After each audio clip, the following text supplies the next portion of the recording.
Bismillahirrahmanirrahim. Assalamualaikum warahmatullahi wabarakatuh. Alhamdulillah wassalatu wassalamu ala Rasulillah wa ala alihi wa sahbihi wa man walah, amma ba'd. Para pemirsa Fatwa TV yang dirahmati oleh Allah Subhanahu wa taala, kembali kita akan lanjutkan kajian kita tentang sirah nabawiyah yang diambil dari sumber-sumbernya yang sahih. Dan setelah kita membahas tentang bagaimana kondisi keberagamaan bangsa Quraisy sebelum dan saat diutusnya Rasulullah Sallallahu Alaihi Wasallam, bagaimana pola fikir jahiliyah yang itu semua berpengaruh cukup besar terhadap gerak langkah dakwah Rasulullah Sallallahu Alaihi Wasallam, maka kali ini kita akan beralih ke babak berikutnya dari perjalanan hidup Rasulullah Sallallahu Alaihi Wasallam, yaitu tentang karakteristik Rasulullah Sallallahu Alaihi Wasallam alias sifat-sifat beliau, baik sifat fisik beliau maupun sifat perbuatan beliau. Adalah Rasulullah Sallallahu Alaihi Wasallam manusia atau laki-laki yang wajahnya sangat tampan. Kulitnya berwarna putih cerah, kemudian wajah beliau cenderung melonjong ya, mulutnya lebar, rambutnya bergelombang, tidak keriting dan tidak juga lurus. Terkadang rambut beliau panjangnya mencapai bagian bawah telinga atau lebih sedikit antara telinga hingga bahu, atau terkadang mencapai pundak beliau sallallahu alaihi wasallam. Dan salah satu keistimewaan Rasulullah sallallahu alaihi wasallam adalah beliau sangat sedikit memiliki uban. Bahkan pada akhir-akhir hayatnya, jumlah uban Rasulullah sallallahu alaihi wasallam hanya sekitar 20 helai saja, dan itu pun tersebar. Ada sebagian di pelipis, ada di jenggot beliau, ada juga di bagian bawah mulut beliau. Warna rambut Rasulullah Sallallahu Alaihi Wasallam adalah hitam yang kemerah-merahan. Karena apa? Karena beliau sering menggunakan wewangian, dan wewangian itu memberikan pengaruh warna kemerah-merahan pada rambut Rasulullah Sallallahu Alaihi Wasallam. Adapun dari sisi postur, maka Rasulullah Sallallahu Alaihi Wasallam adalah seorang laki-laki berperawakan sedang, tidak terlalu tinggi dan tidak juga berperawakan pendek. Berat badan beliau juga ideal, tidak gemuk, tidak kurus. Dada beliau lebar, kedua telapak tangan dan kakinya besar ukurannya, dan lembut sekali telapak tangannya. Kulit telapak tangan beliau itu lembut, bahkan menurut salah seorang sahabat lebih lembut dari kain sutra. Beliau memiliki betis yang proporsional ya. Bagian tendonnya atau tumit beliau tidak berukuran besar, namun cenderung ramping. Dan di antara kedua pundak beliau terdapat khatamun nubuwah alias stempel kenabian. Stempel kenabian ini adalah sesuatu yang bentuknya mirip sekumpulan rambut begitu ya, di antara kedua pundak Rasulullah SAW, tepatnya di atas pundak kiri Rasulullah SAW. Ini secara garis besar bentuk perawakan Rasulullah Sallallahu Alaihi Wasallam, dan sifat-sifat dari fisik Rasulullah Sallallahu Alaihi Wasallam ini yang tingginya ideal, kedua tangannya berukuran besar, kakinya juga besar, dadanya lebar. Ini menunjukkan bagaimana Allah Subhanahu Wa Taala telah menyiapkan Rasulnya Sallallahu Alaihi Wasallam untuk mengemban tugas yang berat. Jadi ada ketersesuaian antara beban pekerjaan Rasulullah SAW dan tanggung jawab beliau dengan penampilan fisik yang Allah berikan kepada beliau. Dan ini adalah salah satu bukti kebenaran firman Allah Subhanahu wa taala, "Wa rabbuka yakhluqu ma yasha'u wa yakhtar." Adalah Tuhanmu menciptakan apa saja yang Allah kehendaki dan memilih untuk ciptaannya hal-hal yang sesuai. Selain memiliki penampilan yang sangat menarik, wajah yang tampan, beliau juga memiliki perangai yang luar biasa. Di samping kesempurnaan, walaupun itu sifatnya manusiawi ya, kesempurnaan dari segi panca indera beliau, penglihatan beliau, pendengaran beliau, lisan beliau, penciuman beliau, ya itu semuanya tidak ada yang mengalami cacat, semuanya adalah sempurna.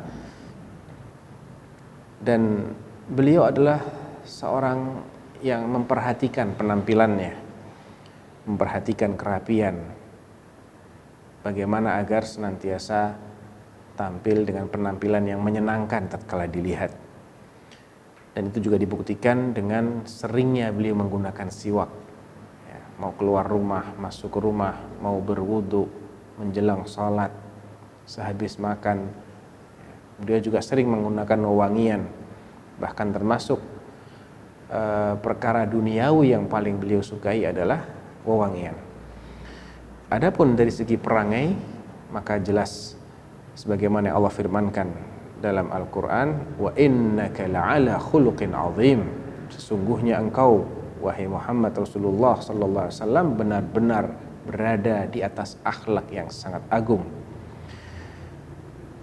Aisyah radhiyallahu anha, istri tercinta beliau, mengatakan, kana khuluquhul Quran, adalah akhlak Rasulullah itu ajaran daripada Al-Quran. Jadi kalau kita ingin tahu bagaimana akhlak Rasulullah, maka bagaimana ajaran Al-Quran. Apa saja yang diajarkan oleh Al-Quran, maka itulah akhlak Rasulullah sallallahu alaihi wasallam. Dan hadis ini diriwayatkan oleh Imam Muslim dalam sahihnya.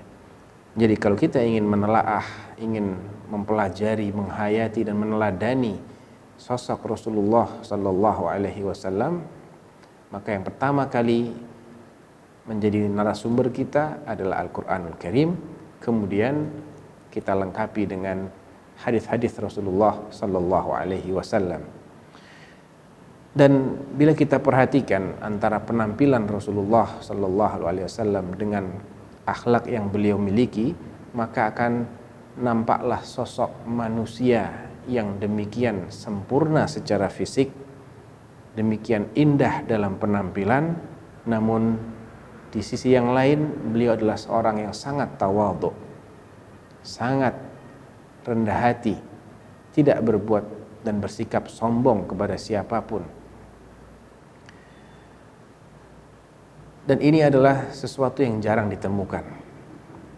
Beliau adalah seorang laki-laki yang sempurna secara fisik, sempurna secara nasab, namun beliau juga memiliki keberanian yang tidak ada duanya.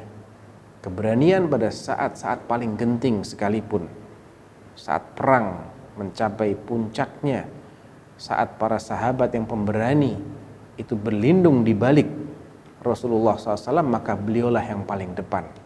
Sebagaimana yang diriwayatkan oleh sejumlah sahabat beliau, bahwa ketika perang itu mencapai klimaksnya, kami berlindung di belakang Rasulullah Sallallahu Alaihi Wasallam. Di samping itu beliau juga memiliki sifat dermawan, penyantun, penyayang, murah hati, pemaaf, pandai menahan emosi. Ketika beliau emosi pun beliau tidak melakukan hal-hal yang mungkin biasa dilakukan oleh manusia pada umumnya, dengan mengangkat suara misalnya, atau dengan teriak-teriak, dengan mengumpat dan sebagainya. Tidak, akan tapi beliau sallallahu alaihi wasallam bila mana emosi maka berubah rona wajahnya menjadi merah, seakan-akan terciprat air buah delima, ka'annama fuqi'a fi wajhihi habbur rumman, seakan-akan ada buah delima yang pecah di wajah beliau sehingga nampak merah padam wajahnya, sebagai bentuk atau sebagai indikator bahwasanya beliau sedang marah. Di samping itu Rasulullah sallallahu alaihi wasallam adalah orang yang sangat jujur, dan ini sudah dikenal sejak beliau belum diangkat sebagai nabi maupun rasul. Beliau juga orang yang sangat amanah, orang yang menepati janji, dan beliau sangat zuhud terhadap dunia. Bukan karena beliau tidak mampu mendapatkan materi duniawi. Seandainya beliau minta kepada Allah Subhanahu wa taala untuk dijadikan manusia terkaya pun, maka Allah akan kabulkan. Akan tetapi beliau sallallahu alaihi wasallam adalah sosok manusia yang zuhud, yang tidak menggantungkan cita-citanya, harapannya, dan ambisinya hanya untuk mengejar dunia. Namun beliau adalah sosok manusia akhirat. Di samping itu beliau memiliki kefasihan dalam bertutur kata. Ucapannya jelas, apabila beliau berkata, maka beliau tidak terlalu cepat dan tidak pula terlalu lambat. Tidak jarang beliau mengulang satu ucapan hingga 3 kali. Agar apa? Agar benar-benar difahami apa maksudnya.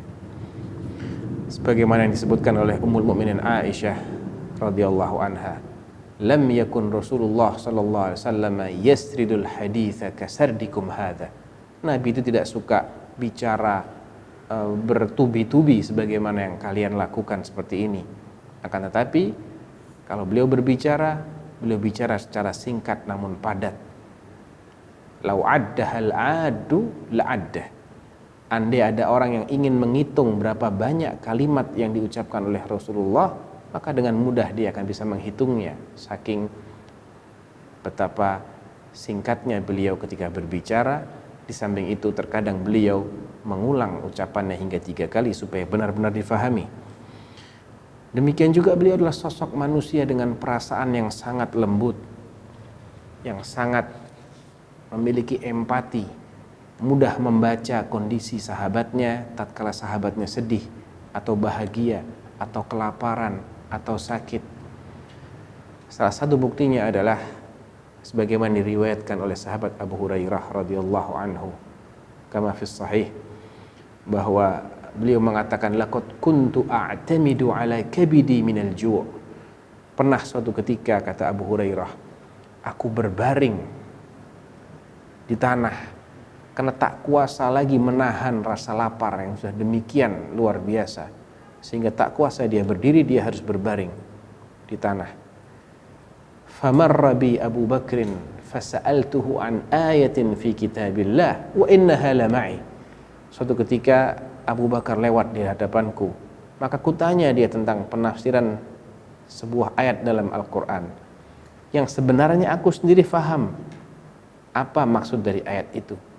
Hanya saja Abu Hurairah ingin berbahasa basi, barangkali Abu Bakar As-Siddiq memahami kondisinya dan akan mengajaknya untuk makan terlebih dahulu sebelum menjawab pertanyaan tersebut. Fa'ajabani wa madha. Kan tapi Abu Bakar As-Siddiq menjawab pertanyaan Abu Hurairah tanpa berpanjang lebar dan kemudian berlalu. Thumma marra bi Umar fasa'altuhu an ayatin fi kitabillah wa innaha la ma'i fa'ajabani wa madha. Kemudian lewat Umar bin Khattab dan aku tanya dia tentang ayat dalam Al-Quran yang sebetulnya aku sudah tahu ayat itu, dan Umar tidak berbeda dengan Abu Bakar, dia menjawab kemudian berlalu begitu saja. Thumma marra bi Rasulullah sallallahu alaihi wasallam. Kemudian setelah itu datanglah Rasulullah sallallahu alaihi wasallam. Fa'arafa ma fi wajhi. Begitu melihat Abu Hurairah radhiyallahu anhu, beliau langsung membaca suasana Abu Hurairah dari raut wajahnya, dari sorot matanya, dari rona wajahnya. Tanpa berpanjang lebar, Rasulullah SAW langsung mengatakan, Abahir ta'al itba'ni. Wahai Abu Hir. Dan Abu Hir adalah kunyah lain dari Abu Hurairah, yang dia justru lebih senang dipanggil sebagai Abu Hir daripada sebagai Abu Hurairah. Ayo ikuti aku. Nabi langsung mengajaknya untuk ke rumah, dan di sana tersedia semangkuk susu dan seterusnya. Intinya Abu Hurairah Ini Rasulullah SAW adalah orang yang memiliki perasaan yang peka, yang mampu membaca suasana hati sahabatnya yang tercermin dari raut muka mereka.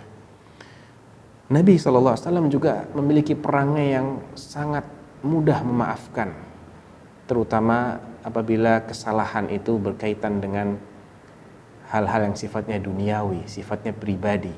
Selagi tidak mengandung pelanggaran terhadap aturan Allah, maka beliau adalah orang yang sangat pemaaf.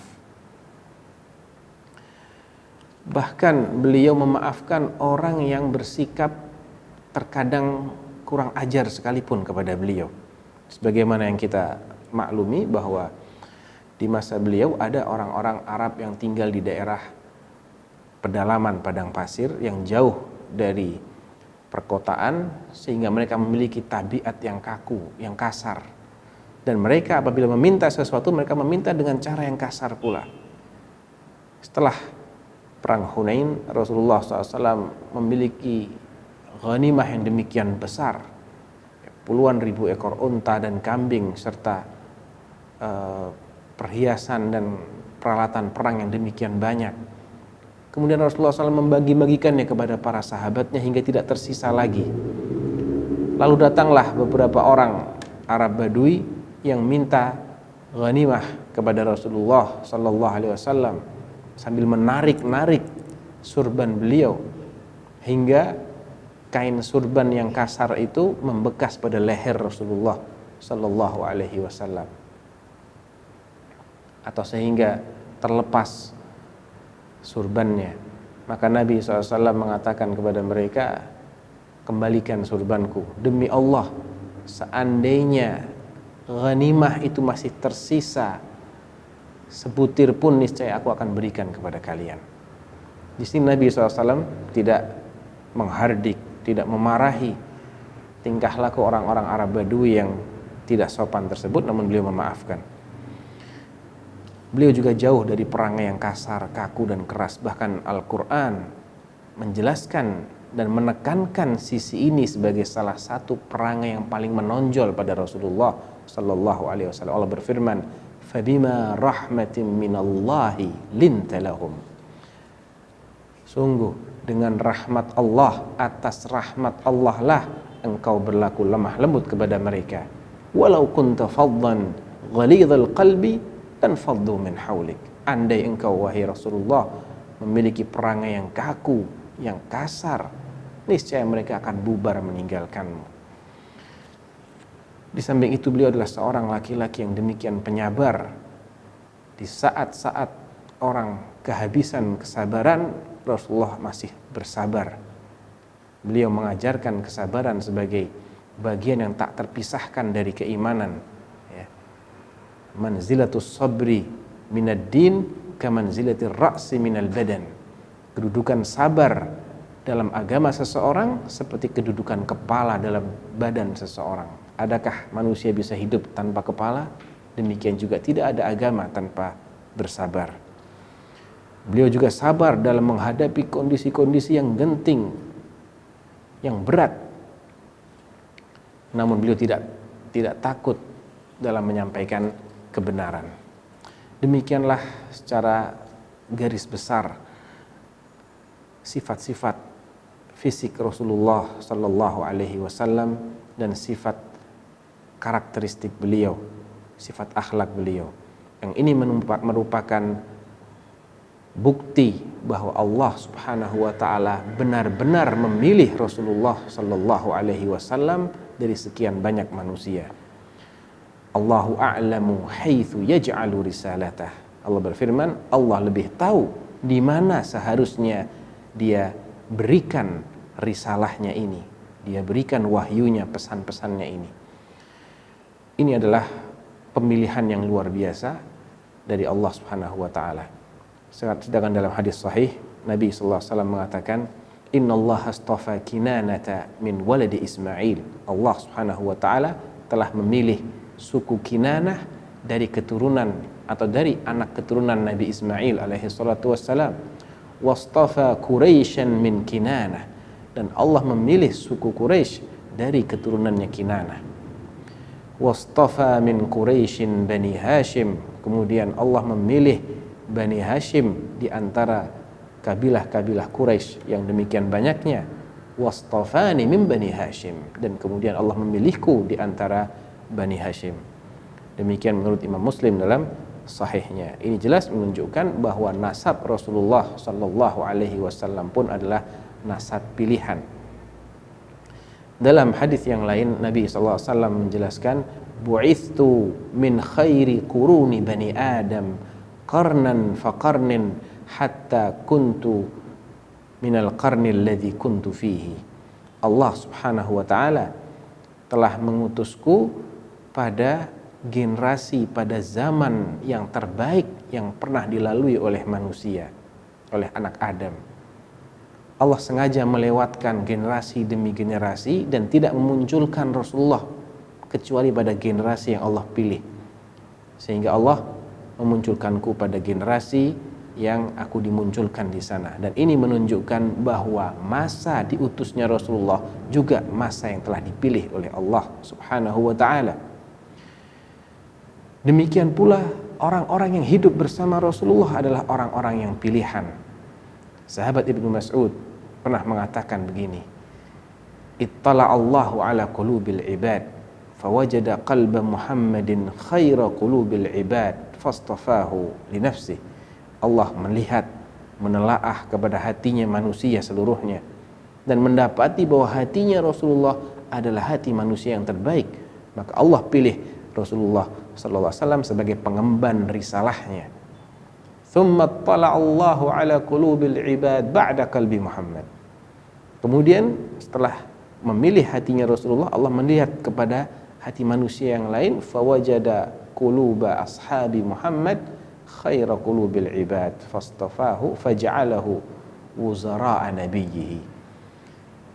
Maka setelah mendapati bahwa hati manusia yang terbaik setelah Rasulullah adalah hatinya para sahabat, dijadikanlah para sahabat ini sebagai wuzara'nya Rasulullah.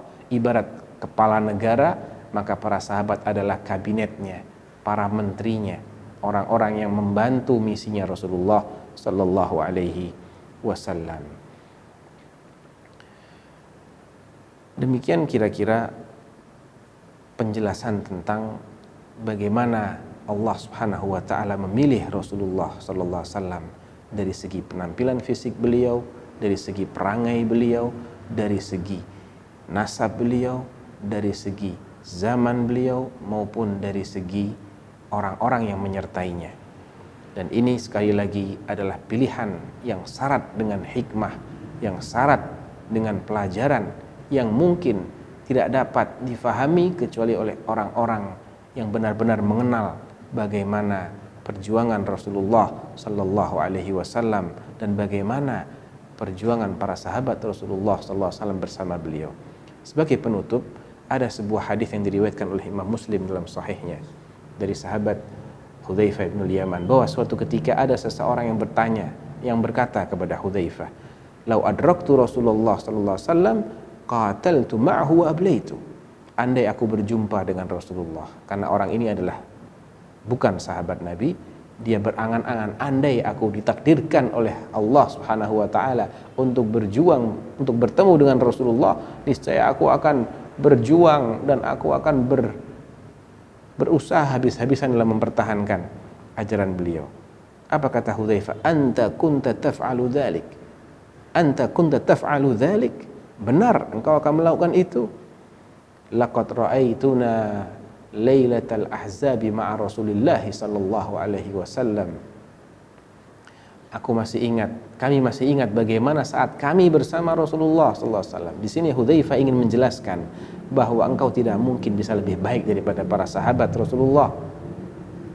Ya, tidak mungkin engkau bisa berjuang dengan perjuangan yang lebih maksimal daripada perjuangannya para sahabat. Kami dahulu ketika sedang bersama Rasulullah, ketika sedang melalui salah satu malam perang Ahzab, perang yang sangat menegangkan, perang urat syaraf, ketika kaum muslimin dikepung oleh musuhnya yang jumlahnya sekian kali lipat lebih besar dari mereka.